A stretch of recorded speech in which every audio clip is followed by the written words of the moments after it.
Hello दोस्तों, स्वागत है आपका हमारे यूट्यूब चैनल DSR स्टडी पढ़ने। तो बच्चों, आज हम बात करने वाले हैं क्लास 11th का चैप्टर नंबर 4 है, जिसका नाम है तीन वर्ग। फर्स्ट पार्ट मैंने अपलोड कर दिया है, ये इस वीडियो का सेकंड पार्ट है। तो चलो वीडियो करते हैं शुरू और देखते हैं। देखो, प्रीवियस वीडियो में मैंने आप लोगों को दोनों वर्गों के बारे में बता दिया था। इसमें हम तीसरे वर्ग के बारे में बात करेंगे। तो यूरोपीय समाज में जो तीसरा वर्ग था वो था कृषक वर्ग। और यूरोप में अगर बात की जाए, यहाँ कृषक भी दो प्रकार के होते थे। एक होता था स्वतंत्र कृषक और दूसरा होता था दास कृषक। दास कृषक जो है ना बच्चों, अगर मैं बात करूं, दास कृषक जो है वो क्या है, इसे सर्फ भी कहा जाता था। अंग्रेजी में टू सर्वेंट कहा जाता है ना, तो ये सर्फ से बना है। अब बात करते हैं, सबसे पहले हम बात करेंगे कि आखिर स्वतंत्र कृषक कौन होते थे। देखो, स्वतंत्र कृषक क्या होते थे, अपनी जो जो भूमि है ना, वो लॉर्ड के काश्तकार के रूप में देखते थे। यानी उन्हीं की जमीनों पर क्या करते थे, ये लोग खेती किया करते थे। इसके साथ साथ जो पुरुष होते थे, पुरुषों को सैनिक सेवा में योगदान करना बहुत ज्यादा जरूरी था। यानी साल में अगर देखा जाए, साल में 40 दिन किसानों को, जिनमें पुरुष होते थे, उन्हें राजा के सेना के रूप में कार्य करना पड़ता था। इसके साथ साथ कृषकों के जो परिवार होते थे, वो क्या करते थे, लॉर्ड की जागीरों में जाकर काम करते थे। कहाँ, कितना, सप्ताह यानी हफ्ते में 3 दिन जाके उन्हें उनकी जागीर में जाकर क्या करना पड़ता था, काम करना पड़ता था। और इस मेहनत से अगर होने वाला उत्पादन है, या इस मेहनत से, है ना, जो भी प्राप्त होता था किसानों को, उसे श्रम अधिशेष कहते थे। इसके साथ साथ सीधे लॉर्ड के पास जाता था ये। इसके अतिरिक्त उनसे बहुत सारे अन्य काम भी लिए जाते थे। जैसे कि अगर हम बात करें, गड्ढे खुदवाना, जलाने के लिए लकड़ियाँ इकट्ठा करना, पहाड़ बनवाना, है ना, सड़कें बनवाना, इमारतों की मरम्मत करवाना, ये सारे काम भी किसानों से कराए जाते थे। और इसके लिए उन्हें कोई भी एक्स्ट्रा पेमेंट या कोई एक्स्ट्रा शुल्क नहीं दिया जाता था, है ना। इसके साथ साथ खेतों में मदद करने के अतिरिक्त जो स्त्रियां होती थी ना, है ना, और जो बच्चे होते थे, वो अन्य कार्य करते थे। जैसे कि सूत काटती थी स्त्रियां, है ना, कपड़ा बुनती थी, मोमबत्ती बनाती थी। वहीं इसके साथ साथ अगर हम बात करें, लॉर्ड के उपयोग हेतु जो बच्चे होते थे, वो अंगूरी शराब जो होती थी, वो निकाला करते थे और उससे जो शराब या मदिरा बनाया करते थे। आपको चित्र में भी दिख रहा होगा। इसके साथ साथ इन किसानों से एक प्रत्यक्ष कर लिया जाता था, ठीक है ना। इस कर को हम टैली कहते थे, जो राजा सीधा कृषकों से लेता था, है ना। पहला और दूसरा वर्ग क्या होता था, इस जो टैक्स से ना मुक्त था। ये टैक्स केवल तीसरे वर्ग के किसानों से लिया जाता था। दूसरे आते थे दास कृषक, है ना। अब दास कृषक कौन होते थे, तो जो अपने गुजारे के लिए क्या करते थे, जिन भूखंडों पर कृषि करते थे, वो किसका जमीन होती थी, लॉर्ड की जमीन होती थी, है ना। और वे उन भूखंडों पर क्या करते थे, या उस जमीन पर कृषि करते थे जो केवल लॉर्ड के स्वामित्व में होती थी। उन्हीं जमीनों पे जाके ये लोग क्या करते थे, खेती किया करते थे। इसके लिए कोई भी इन्हें मेहनताना या मजदूरी नहीं दी जाती थी। लॉर्ड की आज्ञा के बिना ये लोग तो उसकी जागीर भी नहीं छोड़ सकते थे, है ना। सैलरी की तो अलग बात है, लॉर्ड ही इन्हें खाना वाना देता था, ठीक है। उनकी जागीर में काम कर सकते थे, किसी दूसरे की जागीर में जाके काम नहीं कर सकते थे, है ना। इसके साथ साथ सर्फ, अभी मैंने बताया ना, दास किसानों को सर्फ भी कहा जाता था। सर्फ केवल अपने लॉर्ड की चक्की में ही आटा पीस सकते थे, है ना, उनके तंदूर में रोटी पका सकते थे, और उनके लिए मदिरा जो संपीड़न है या मदिरा बना सकते थे, या बियर तैयार कर सकते थे, है ना। केवल अपने लॉर्ड के लिए, किसी दूसरे लॉर्ड के लिए ये सारे काम वो बिल्कुल भी नहीं कर सकते थे। इन पर पाबंदी लगाई गई थी। इसके साथ साथ लॉर्ड ये भी तय करता था कि किस किसान को किसके साथ विवाह होगा या शादी होगी। फिर कृषि, अगर किसी किसान को कोई लड़की अगर पसंद आ जाती थी, तो लॉर्ड का आशीर्वाद, लॉर्ड उसे आशीर्वाद दे सकता था। लेकिन इसके लिए उसे एक्स्ट्रा पेमेंट देनी पड़ती थी लॉर्ड को, है ना। अलग से क्या देना पड़ता था, पैसा देना पड़ता था। तो ये था दास किसानों की या कृषकों की यहाँ स्थिति थी। अब बात करेंगे सामंतवाद का इंग्लैंड में विकास किस प्रकार हुआ था। देखो बच्चों, हुआ क्या था, छठी सदी में क्या हुआ था, यूरोप से दो व्यक्ति आए थे। एक का नाम था एंजिल और दूसरे का नाम था सेक्शन, है ना। इसीलिए उस टाइम पे इंग्लैंड का नाम एंजिलैंड पड़ गया था, रख दिया गया था। अब हुआ क्या कि 11वीं शताब्दी में नारमंडी एक जगह है, नारमंडी से एक शासक आया जिसका नाम था ड्यूक विलियम। अब ड्यूक विलियम क्या हुआ, इंग्लिश चैनल को पार करके इंग्लैंड पहुंचा, और इंग्लैंड पहुंचने के बाद उसने क्या किया, यानी इंग्लैंड के राजा सेक्शन को क्या कर दिया, उसने पराजित कर दिया या हरा दिया। और हराने के पश्चात इंग्लैंड का राजा बन गया ड्यूक विलियम, है ना। इसके बाद जब ड्यूक विलियम गया, तो जब इसके साथ साथ अगर हम बात करें, ड्यूक विलियम जब गया, तो ड्यूक विलियम का ही पुत्र आया जिसका नाम था विलियम प्रथम।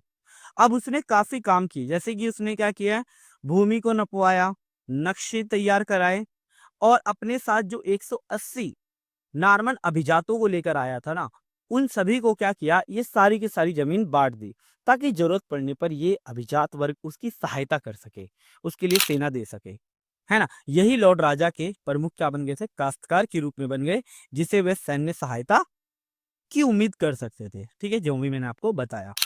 अब बात करते हैं प्रारंभ में कृषि व्यवस्था, यानी ये 11वीं शताब्दी से पहले की कृषि व्यवस्था के बारे में बताया जा रहा है। तो 11वीं शताब्दी से पहले की कृषि व्यवस्था क्या थी, तो बहुत ज्यादा आदिम थी, बहुत ज्यादा पुरानी थी।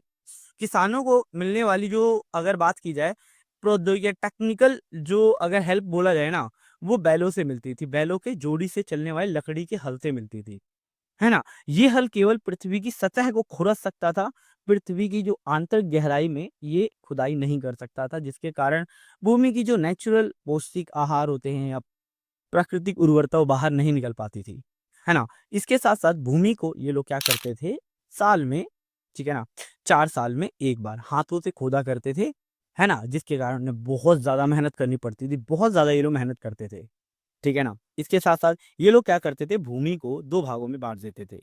एक भाग में सर्दियों में ये लोग क्या करते थे, गेहूं बोया करते थे, दूसरी और अगले साल ही दूसरी को परती छोड़ देते थे।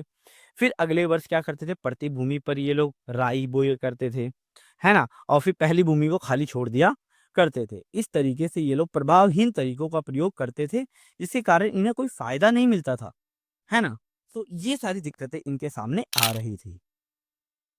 अब नई कृषि प्रौद्योगिकी, यहाँ से क्वेश्चन बन जाएगा, 11वीं शताब्दी के बाद खेती में किस तरीके से उन्नति आई। अब इन्होंने थोड़ा सा दिमाग लगाया कि भैया हमें तो डेवलपमेंट करना है खेती के अंदर, तो इन्होंने क्या किया, कुछ अलग अलग चीजें करी, जैसे कि लकड़ी से बने हल के स्थान पर इन्होंने लोहे के हल का प्रयोग किया। क्यों, क्योंकि लोहे का जो हल होता था वो जमीन की अत्यधिक गहराई तक जा सकता था, जिसके कारण जमीन की जो प्राकृतिक उर्वरता है वो बाहर आ सकती थी, पहला काम किया। दूसरा, इन्होंने साँचेदार पटरों का प्रयोग किया। आज भी आप गाँव में देखोगे, जब ट्रैक्टर चलाया जाता है, अभी तो ट्रैक्टर हो गया है, लेकिन पहले जब हल चलाया जाता था, तो उसके पीछे में एक साँचेदार पटरा होता था, जिसपे एक व्यक्ति खड़ा हो जाता था, है ना? तो इस तरीके से। इसके साथ-साथ जो गले के स्थान पर जो जुआ, जुआ मतलब रस्सी, अब है ना कंधे पर बाँधा जाने लग गया था, जिसके कारण पशुओं को और ज़्यादा शक्ति मिलने लग गई थी। पहले गर्दन में बाँधी जाती थी, ठीक है ना? लेकिन अब कंधों पर बाँधा जाने लग गया था। इसके साथ-साथ क्या किया, घोड़ों के खुर मतलब होता है पैरों, यानी घोड़ों के पैरों को सुरक्षित करने के लिए लोहे की नाल लगाई गई, जिसके कारण उसके पैर क्या हो सके, सुरक्षित रह सके। इसके साथ-साथ कृषि के लिए जल शक्ति और वायु शक्ति का प्रयोग किया गया था, बहुत ज़्यादा बड़े पैमाने पर किया गया, है ना? और इसके साथ-साथ इन्होंने एक और चेंजेस किया, 2 खेतों की प्रणाली के स्थान पर 3 खेती वाली प्रणाली का उपयोग किया, है ना? इसमें क्या होता था, इस व्यवस्था में कृषक 3 वर्षों में 2 वर्ष तो खेती करता था, है ना? 1 वर्ष पे मतलब दोनों ज़मीन में ख खाद खेती करेगा, और तीसरी ज़मीन को क्या करता था, खाली छोड़ देता था, है ना? बस शर्तें एक थी, फसल शरद ऋतु में और उसके 1.5 वर्ष पश्चात वसंत ऋतु में बोया जाता था, है ना? इस तरीके से इन्होंने ये खेती की तरीका अपनाया, जिसके कारण कृषि उत्पादकता में क्या हुई थी, बढ़ोतरी हो गई थी। अब बात करते हैं चौथा वर्ग, नए नगर और नगरवासी। अब देखो हुआ क्या था, जब यूरोप में कृषि का विस्तार हुआ, तो क्या हुआ, उससे 3 क्षेत्रों का विकास ज़्यादा हुआ था। पहला, जनसंख्या बढ़ गई, दूसरा व्यापार बढ़ गया, और तीसरा लगातार नगरों का विकास होने लग गया था। अब यूरोप की जनसंख्या अगर हम बात करें, 1000 में लगभग 420 लाख थी, और जो बढ़कर 1200 में लगभग 620 लाख हो गई, और 1300 में 730 लाख हो गई थी जनसंख्या। अब भाई जनसंख्या क्यों बढ़ी? क्या रीज़न था? तो क्यों? तो उन लोगों को बेहतर आहार मिलने लग गया था, है ना? अच्छा भोजन मिलने लग गया था। अब खाने के लिए जब उन्हें अच्छा मिलने लग गया, तो उनकी जीवन अवधि बढ़ गई। 13वीं सदी में अगर हम बात करें, तो एक औसतन यूरोपवासी की, है ना, 8वीं सदी की तुलना में 10 वर्ष ज़्यादा जीता था। यानी उनकी 10 वर्ष उम्र जो है वो बहुत ज़्यादा बढ़ गई थी, और विशेषकर पुरुषों की तुलना में स्त्रियों और बालिकाओं की जीवन की अवधि छोटी होती थी। यानी जो पुरुष होते थे वो दीर्घायु जीते थे, लेकिन स्त्रियां जो होती थी थोड़ा कम जिया करती थी, है ना? क्यों? पुरुष को बेहतर भोजन मिलता था, स्त्रियों को अब तुम्हें पता है थोड़ा-सा जो लड़कियाँ होती हैं ना, वो पेट-वेट कम करती होंगी यार, मुझे क्या पता? तुम खुद जानो, चलो ठीक है। कृषकों के पास अपनी ज़रूरत थी, जब ज़्यादा फसल होती थी या खाद्य सामग्री होती थी, तो अब उन्हें क्या करना पड़ता था, इन खाद्य सामग्री को या इन फसलों को बेचने के लिए एक ऐसे स्थान की ज़रूरत थी, जहाँ ये माल वो बेच सकें। इस तरीके से क्या हुआ, बिक्री केंद्र स्थापित कर सकें, किया गया। जहाँ वो अपना उपकरण या कपड़े वहाँ बेच सके या खरीद सके। इस ज़रूरत ने क्या किया था, मियादी हॉट मेलों को बढ़ावा दिया, छोटे विपणन केंद्रों का विकास किया गया। विपणन केंद्र का मतलब छोटे-छोटे बाज़ारों की स्थापना की गई और धीरे-धीरे नगरों के लक्षण विकसित होने लग गए थे। और इस तरीके से एक नगर, चर्च, सड़कें, जहाँ व्यापारी और घर और दुकान का निर्माण किया गया था और इस तरीके से नगरों का विकास हुआ था। तो देखो, तीनों चीज़ें बच्चों यहाँ डेवलपमेंट हुआ। किस चीज़ का डेवलपमेंट हुआ? जनसंख्या का, है ना? व्यापार का और नगरों का विकास हुआ। अब बात करते हैं, नगर की हवा स्वतंत्र बनाती है। एज़ इट इज़ ये क्वेश्चन प्रीवियस ईयर में पेपर में 3 नंबर में आया था बच्चों। ध्यान से सुनना।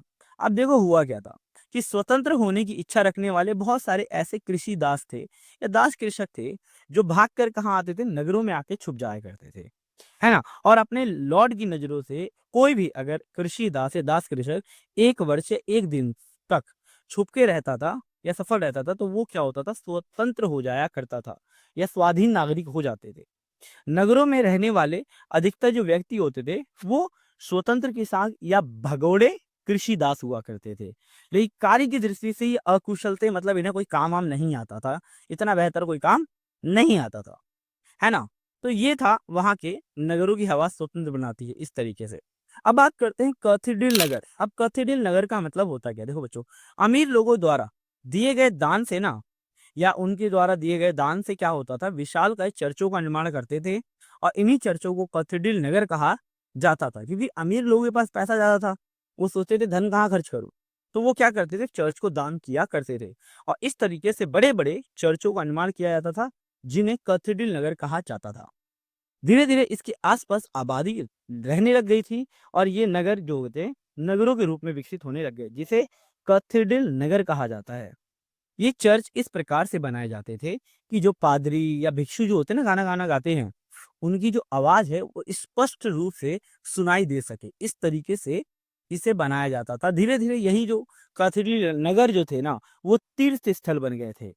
इन कैथेड्रल चर्च, जो ये चर्च होता था, उसे इस प्रकार, यहाँ एक बहुत बड़ा घंटी होती थी, है ना? इसके साथ-साथ इसे इस प्रकार से बनाया जाता था कि दिन के समय क्या होता था, सूर्य की रोशनी से क्या हुआ, इसका आंतरिक भाग रोशन होता था और रात के समय क्या होता था, इसमें मोमबत्ती लगा दी जाती थी, जिसका आंतरिक भाग क्या होता था, इसका रोशन हुआ करता था। इसके साथ-साथ कैथेड्रल जो चर्च होते थे, इनकी दीवारों पर या इनकी खिड़कियों पर अभिरंजित काँचों का प्रयोग किया जाता था, जिस पर बाइबल के जो कहानियों के जो चित्र उत्तीर्ण होते थे। अब क्यों होते थे? ताकि अनपढ़ लोग भी क्या कर सके, इन चित्रों को देखकर समझ सके। क्योंकि अनपढ़ व्यक्ति पढ़ तो सकता नहीं है, लेकिन देख के समझ तो सकता है ना। तो इनकी खिड़कियों पर अभिरंजित काँचों का प्रयोग किया गया था। अभिरंजित काँच ऐसे काँच होते थे, जिस पर बाइबल की कथाओं का चित्र बनाया गया था, ताकि अनपढ़ लोग भी इसे समझ सकें। बात करते हैं 14वीं सदी का संकट। अब हुआ क्या? देखो बच्चों, 14वीं सदी में क्या हुआ था, मौसम में भारी परिवर्तन देखा गया था। यानी गर्मी की जगह तीव्र ठंडी ने जगह ले ली थी, है ना? अब ठंडियों ने जगह ले ली, जिसके कारण कृषि पैदावार वाले जो मौसम थे, वो बहुत ज़्यादा कम हो गए थे, है ना? और खेती में लगातार कमी हो गई थी, है ना? अब राजा को भी या लॉर्ड को भी क्या मिलने लग गया था, राजस्व जो टैक्स है, वो बहुत कम मिलने लग गया था, है ना? और धीरे-धीरे लोग कुपोषण के शिकार हुए और भारी मात्रा में इसके दौरान क्या हुए थे, लोगों की जो है मृत्यु हुई थी। दूसरा क्या था बच्चों, सोने और चांदी की खदानों में कमी। अर्थात अगर बात की जाए, ऑस्ट्रिया और सर्बिया से क्या होता था बच्चों, चांदी आया करता था, लेकिन वहां की खदानों में चांदी कम पड़ गया, जिसके कारण क्या हुआ था, उस समय चलने वाले जो चांदी के सिक्के होते थे, उनकी शुद्धता को घटा दिया गया था, है ना? उसकी प्योरिटी को और ज्यादा घटा दिया गया था, जिससे आर्थिक मंदी कहते हैं। तीसरा सबसे बड़ा संकट आया, प्लेग की महामारी। अब हुआ क्या था, इसके दौरान क्या हुआ था कि यूरोप में व्यापार ज्यादा होता था, तो व्यापार के दौरान क्या हो गए थे, जो जहाजों के माध्यम से चूहे आ गए। अब यूरोप में चूहे आ गए और इन्हीं चूहों से एक बीमारी फैल गई, जिसे कहते हैं ब्यूबेनिक प्लेग। और इस प्लेग बीमारी ने या महामारी ने अनगिनत लोगों को मारा और अनगिनत पशु भी इसके अंदर मारे गए थे। इसीलिए इसे 14वीं सदी का संकट कहा जाता है। एक कहानी और सुनाता हूँ, लेकिन आपके सिलेबस से नहीं है, लेकिन ध्यान से सुनना। एक बार होता क्या है कि यूरोप का एक राजा होता है। अब जब ये फैल गई थी ब्यूबेनिक प्लेग, अब राजा सोचता है कि यार इस ब्यूबेनिक प्लेग बीमारी को कैसे कंट्रोल किया जाए। तो वो राज्य राज्य में एक आदेश जारी करता है। वो ये कहता है कि जो भी व्यक्ति इन चूहों को मार के लेके आएगा, हम इनाम देंगे और सबूत के तौर पे आपको चूहे की पूंछ लेके आनी पड़ेगी। लोगों को लगा अरे वाह! बहुत अच्छा आइडिया है। अब राजा को लगा कि चल भाई अब लोग लोग ही काम करेंगे। लेकिन हुआ क्या, अब लोगों ने चूहों की खेती करना शुरू कर दिया था। यानी चूहों को पालते थे। अब पालने के बाद क्या करते थे, है ना? चूहों की पूँछ काट कर राजा के पास ले जाते थे और राजा को दे देते, राजा उन्हें इनाम दे देता था। अब राजा यहाँ परेशान हो जाता था कि यार इतना सारा काम कर रहा हूँ, इतने ज़्यादा इनाम दे रहा हूँ, लेकिन फिर भी ये चूहे कम क्यों नहीं हो रहे? जब पता लगाया गया तो पता चला कि इसकी पूरी-पूरी खेती हो रही है। तब जाके राजा ने इस स्कीम को रुकवा दिया था। तो ऐसे-ऐसे तेजस्वी लोग भी यूरोप में मौजूद थे। तो बच्चों ये था इसका लास्ट पार्ट और अंतिम पार्ट, ठीक है ना बच्चों? अगर आप लोग वीडियो अच्छी लगी हो, इन्फॉर्मेटिव लगी हो, तो प्लीज़ वीडियो को लाइक, शेयर एंड सब्सक्राइब ज़रूर करें और जितना हो सके बच्चों वीडियोज़ को शेयर करो। और आप लोग बहुत मुझे देख रहा हूँ मैं, आप लोग बहुत अच्छे से मुझे सपोर्ट कर रहे हो। मेरा चैनल अब भी ग्रोथ हो रहा है, तो बस इसी तरीके से आप सपोर्ट करते रहिए। मैं आप लोगों की बेस्ट से बेस्ट वीडियो आप लोगों के लिए लेके आता रहूँगा। सो मिलते हैं आप लोगों से एक नई वीडियो के साथ। धन्यवाद।